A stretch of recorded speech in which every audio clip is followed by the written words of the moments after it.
Olá, meus amores, tudo bem com vocês? Espero que estejam todos bem, né? Então, hoje vamos a mais uma aula de ensino religioso comigo, a professora Rosângela Almeida. Dando continuidade ao nosso assunto, né, que a gente está falando sobre as indumentárias religiosas, né, que são as vestimentas religiosas, né? Então, a gente já viu em algumas aulas, na aula passada a gente viu aí algumas vestimentas religiosas, né, relacionadas à primeira comunhão, ao batizado, né, ao casamento, que se utiliza muito a cor branca, né, para estar fazendo essas cerimônias, não é isso? Que geralmente os católicos têm esses costumes de vestir essas roupas brancas, né, ao serem batizados na primeira comunhão ou até mesmo no casamento, né? A gente viu também, recapitulando, né, que os evangélicos, geralmente os homens se vestem de paletó e gravata, né? As mulheres sempre de roupas longas, cabelos longos, não é isso? A gente viu também aí que os judeus, né, aos 13 anos, os meninos, eles participam de uma cerimônia chamada Bamart, né? Que são chamados para ler o Torá, né? Que era a primeira vez que possuem e são considerados membros maduros dessa comunidade judaica. A gente viu aí também que os judeus, né, eles cobrem a cabeça, né, em sinal de respeito. Então, por isso os homens usam aquele kippá, né, que é aquele chapeuzinho redondinho, e as mulheres, em algumas comunidades, quando se casam, não devem mostrar mais os cabelos, né, a não ser para os maridos. Também os muçulmanos, que geralmente usam aquele lenço, né, enrolado, que se chama kefit, né, para cobrir a cabeça.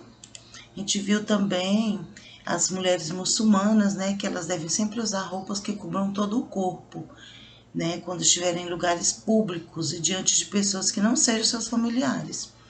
Então, isso aí vai variar também, tá? De uma região para outra. Já no Afeganistão, as mulheres usam um traje chamado de burca, né, que também mantém esse corpo todo coberto, né? E a peça mais utilizada pelas mulheres humanas é um lenço que se chama hijab, né? Que é o que cobre os cabelos e desce até os ombros.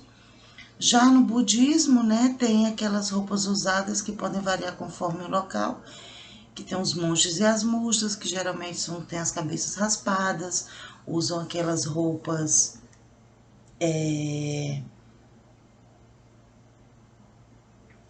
na cor de açafrão, né? Esses cabelos raspados geralmente simbolizam, geralmente não, é para simbolizar a simplicidade e a busca da felicidade, né? Tem as vestimentas também usadas no candomblé, na afro-brasileira, e a gente hoje vai estar vendo mais algumas. Então vamos lá? Quais são elas? As indumentárias indígenas, né? A gente tem na cabeça que os indígenas eles utilizavam somente as penas, né, e pinturas para cobrir o corpo, não é isso? Então, trata-se de uma ideia de que no Brasil os índios não possuíam vestimentas, usavam somente esses ornamentos e plumagem, mas isso aí não é bem a verdade. Os índios do sul e centro-oeste do país, eles usavam e usam roupas tecidas por ele mesmo, como, por exemplo, a gente pode citar os índios guaranis e os caiová, né, que são os originais do Mato Grosso. O vestuário desses índios ele é composto por 3 peças feitas de fios de algodão. Os índios xiriguanos usavam sandálias e os índios tupinanguás usavam um manto feito de pelos de ibis rubras, né, uma ave da região. É interessante, a gente achava que ele só usava aquelas penas, né, e as pinturas cobrindo o corpo. Já os africanos, ao serem retirados à força de suas tribos, os africanos eles buscavam algum modo de se manter de suas raízes e tradições. Então, por meio dessas crenças e rituais africanos que eles conseguiam manter parte da sua cultura, né?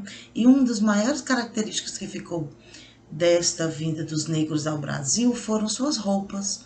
geralmente eram coloridas e diversas, né? Abadás, blusas, chocotá, que são as calças, oxá, que são os panos na cabeça, saias e turbantes. Então, os africanos, eles tinham muito essa cultura, né, das roupas bem coloridas, as blusas que são chamadas de abadá, né, eram bem grandes, bem folgadas, né, as calças também, geralmente tinha esse turbante aí na cabeça.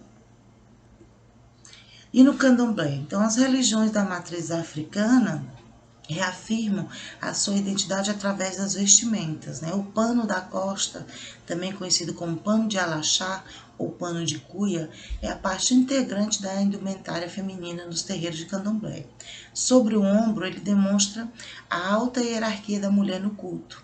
Então, ele é usado na altura dos seios e abaixo dos seios, né? Quando houver o uso de bata, pela restrita a dirigente do culto, né? Então, acredita que esse nome pode se originar da Costa de Marfim, né, na África, que era chamado, podia ser feito de tecido de costa dos escravos, costa Minas ou costa de ouro, né? De lista xadrez, branco ou cor consagrada dos orixás. Ele tem esse sentido de protetor feminino, né?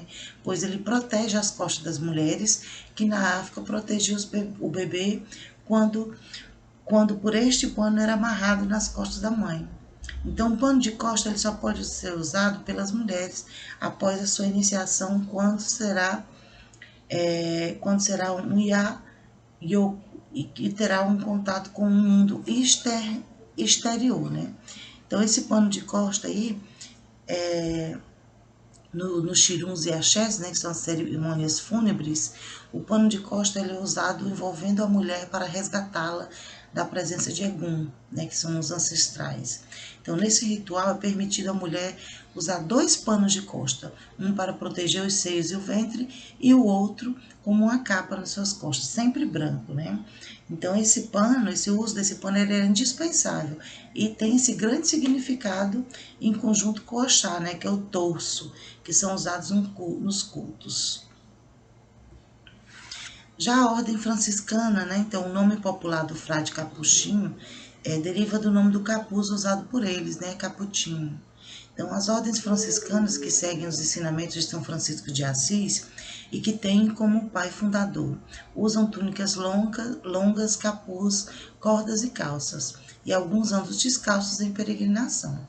A gente até falou em uma aula passada um pouco sobre a ordem, sobre os frades, né, os capuchinhos.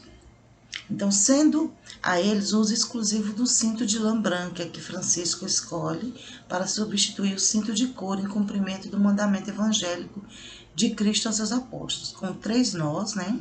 Para recordar os 3 votos da profissão religiosa: a obediência, a castidade e a pobreza. Então, na ordem franciscana, geralmente você vai ver ele com essa roupa, né? Na cor marrom, e esse cinto, né? Que feito de lã branca e com 3 nós, né, para simbolizar esses votos, né, da profissão religiosa, que é a obediência, a castidade e a pobreza. E no judaísmo, a gente tem o kippá, né, que a gente já falou também sobre ele, que é um pequeno chapéu em forma de circunferência, utilizado no judaísmo, tanto como símbolo de religião, como também de temor a Deus. E é usado em ocasiões solenes, de devoção e por alguns no seu cotidiano. Então, geralmente, ele é mais utilizado em ocasiões solenes. São poucos que usam no seu cotidiano. Apenas os homens podem usar esse kippá. Então, o talit ou talis é um acessório judaico em forma de chale feito de seda, lã ou linho, como tigitizionte, né, que é a franja, em suas extremidades, é usado como uma cobertura nas preces judaicas, principalmente na oração do Sharat, né, que é a oração matinal, que é esse aqui, ó. Né? Então, esse pano utilizado, feito de seda, né, lã ou linho, que é para ser utilizado geralmente nas orações matinais. Então, aí a gente viu várias, né, indumentárias religiosas, várias vestimentas que a gente não conhecia, não é isso? Então, a gente vai ficar por aqui e até a nossa próxima aula. Um abraço aqui da professora Rosângela. Vou deixar uma atividade para vocês estarem fazendo. Beijos!